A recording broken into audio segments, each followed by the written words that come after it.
different this year. The problem for Beto is that come tomorrow morning, Greg Abbott has $50 million in the bank, and Beto has 6 or 7. And that's a huge problem.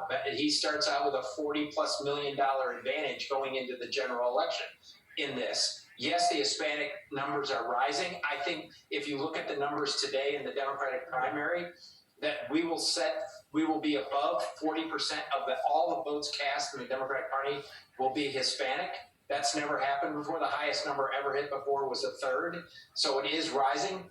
But Greg Abbott has made inroads in the general election among Latino voters. And I think that's a huge concern. Right now, I think it's a race, but I think the odds on favor Greg Abbott, especially in the national environment among Republicans and where Joe Biden stands in this state today. It'll be a race, but Greg Abbott is going to far outspend Beto O'Rourke. Secretary Julian Castro, Matthew Dowd, thank you both.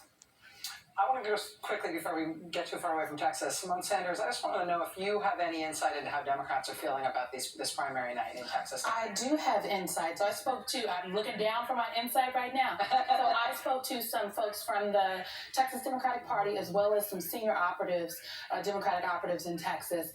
And at the beginning of the day, I asked their thoughts about particularly the Texas 28th district race between Cuellar and Cisneros. And their thought was that Cuellar would pull it out, that he would eke it out, he would be ahead, or it could go to a runoff, but he'd still win.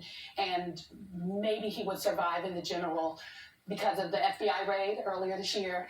His home was raided by the FBI. He hasn't done many interviews. Now, Democrats are saying that Cisneros could pull it out and that she is running stronger ahead of him. Now they caution it because, as Steve just said, and San Antonio was mostly in, and that's where Cisneros did well. She outperformed Cuellar in that same district 2 years ago, but the border counties coming in, that's where Cuellar's support is very strong. So they are feeling optimistic.